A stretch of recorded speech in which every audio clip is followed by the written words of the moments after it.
هناك حابس فجناك لابس، لاقيناك راسي خلي هناك حايس، شقينا جدارك نور نظر دارك، تفرطوا حروفك صرنا زوارة.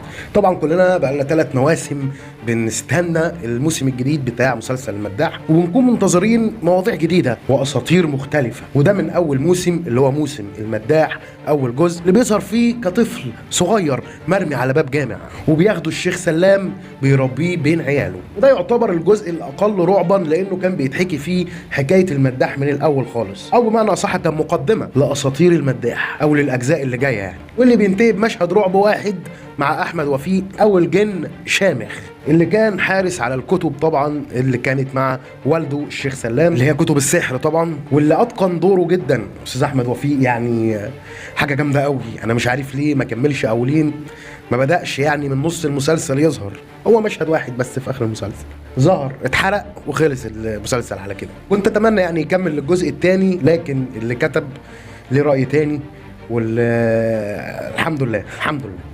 ومرورا بالجزء الثاني اللي هو اسمه اسطورة الوادي، اللي بدأ بموت اخوه وظهور علامة الشمعدان السباعي وهو مقلوب.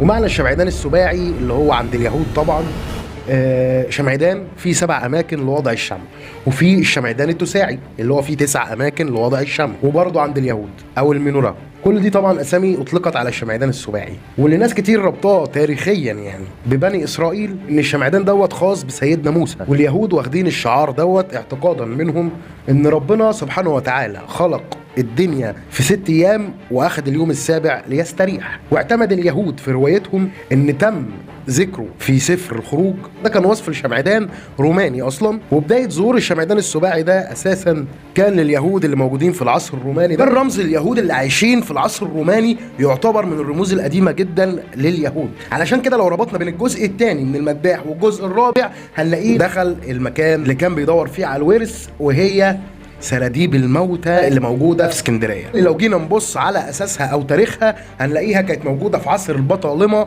وكل الرسومات او النقوشات اللي موجوده على جدران سراديب الموتى دي او المكان اللي كانوا بيدفنوا فيه الموتى وقتها، الرسومات بتدل على الحضاره المصريه القديمه والحضاره الرومانيه. ويخلص الجزء الثاني اللي هو اسطوره الوادي بحرق ماليكا اللي هي طبعا من الجن كافر. دي حاجه انا حابب اتكلم عنها، ان الرموز سواء القران لو اتكتب بالشقلوب ده سحر وكفر من الجن، ولو الصليب مقلوب فده شر وسحر من الجن المسيحي، ونفس الكلام في الجن اليهودي لو الرموز اتكتبت بالشقلوب والشمعدان اترسم بالشقلوب فده بيدل وينم على سحر او شر. قيس على كده بقى لو حد شاف حاجات معكوسه في حلم او في علم بيتقال دايما ان الموضوع فيه سحر وفيه شر. المهم بيحرقها صابر المداح في الهيكل اللي محطوط في ارض ابوه سلام. وبندخل على الجزء الثالث اسطوره العشق، ومن اسمه يبان ان احنا هنتكلم عن الجن العاشق، وده اللي بنشوفه في قصه امينه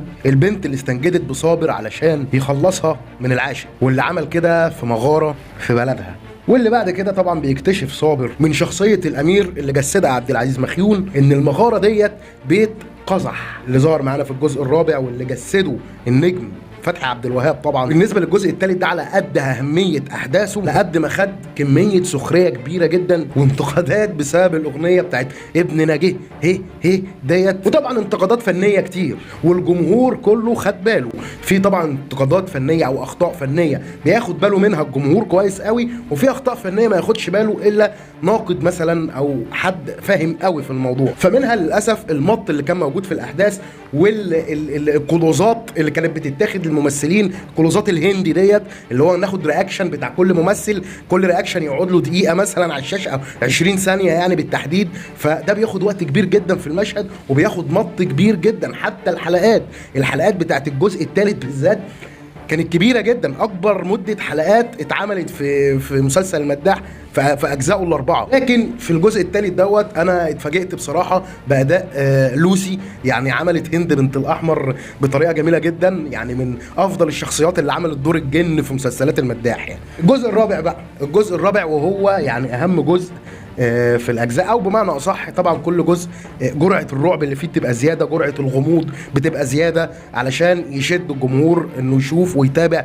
الجزء الجديد وما يملش. لان في كل جزء بيتعمل الناس بتبقى فاكره ان احنا هنمل او الجمهور ممكن يمل من المسلسل، فبنتفاجئ بحاجات جديده وحاجات غريبه وممثلين بيبهرونا بالاداء بتاعهم. والجزء ده بالذات انا هتكلم فيه مش من ناحيه بقى تفصيل او تفصيص موضوع الجن، او هنتكلم عن الجن او عن القصه، على قد ما هنتكلم عن فتحي عبد الوهاب. يا جماعه فتحي عبد الوهاب، واللي كان تحدي اصلا لان في الجزء الثالث قفل على ان ماجد المصري هو قزح اللي هيكمل معانا في الجزء الرابع، لكن الظروف خارجه عن ارادته ما اشتغلش معاهم في الجزء الرابع. لكن اتمنى يعني حاجه كده هقولها في اخر الفيديو. الاول مثلا ماجد المصري في لقاء صحفي قال انه اعتذر عن المسلسل ده، وان تحسوا ان الدور متفصل اكتر على فتحي عبد الوهاب وصعب انه يكون لحد تاني غيره. الكلام ده على لسان ماجد المصري. وقال كمان ان الفنان فتحي عبد الوهاب مجرد ما بيظهر على الشاشه بيخطف الكادر من اجدع ممثل قدامه. حقيقي فنان عبقري ملوش مثيل. انا لما اتفرجت عليه في المداح رعبني انا شخصيا. تخيل ماجد المصري بيترعب زينا كده عادي.